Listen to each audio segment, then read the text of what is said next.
उमर को माफ़ नहीं कर देती? गलती हो गई, उसे पता नहीं था।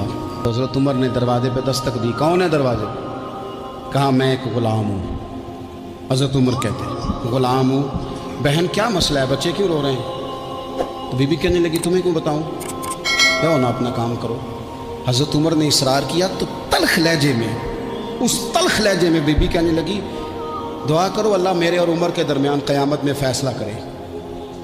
कैसा हुक्मरान है कि उसकी हुकूमत में मेरे बच्चे भूखे सोते हैं। ये मैंने पानी में रोड़े डाल के चढ़ाए हैं, लेकिन ये पेट की भूख ये बड़ी डडी होती है, ये नींद भी नहीं आने देती। ख्याल था रो धो के सो जाएंगे, पर सो भी नहीं रहे। हज़रत फ़ारूक आज़म दौड़े गए, घर से सामान अनाज गल्ला कंधे पे रखा। खादिम कहते हैं मैंने कहा कि मुझे दे दे।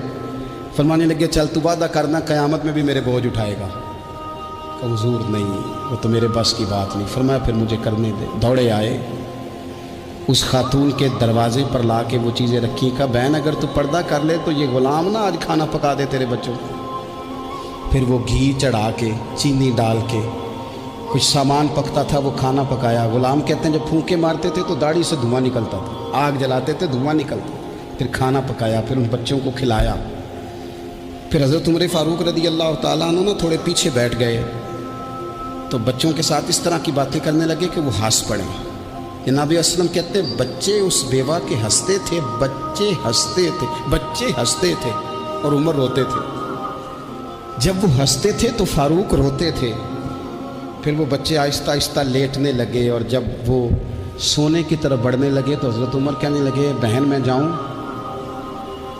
कहने लगी रब तेरा भला करे, मेरा कलेजा फट जाता अगर मेरे बच्चों को आज शाम भी रोटी ना मिलती। तो सैयदना फ़ारूक आज़म रज़ी अल्लाह ताला अन्हु कहने लगे फिर तो मेरे लिए दुआ करेगी? कहने लगी मैं दुआ करती हूँ अल्लाह उमर की जगह तेरे जैसा को नेक आदमी बिठा दे। तो हज़रत उमर कहने लगे एक छोटी सी गुजारिश भी मान लोगी? का क्या? फरमाने लगे कोई ये मेरी खिदमत अगर पसंद आई है तो उमर को माफ़ नहीं कर देती? गलती हो गई, उसे पता नहीं था। अपने मुंह से कहने लगे सियाना भी नहीं, बाशऊर भी नहीं, उसे चाहिए था खिलाफत की जिम्मेदारियां ना लेता। लेकिन हज़रत सिद्दीक ने कहा तो वो मान गया। अगर तू क़यामत में उसकी शिकायत लगाएगी तो बड़ा कमज़ोर पड़ जाएगा, उसके लिए मुश्किल हो जाएगा। तो कहने लगी अच्छा अगर तू इतनी सिफारिश करता है तो जा, मैंने उमर को माफ़ किया।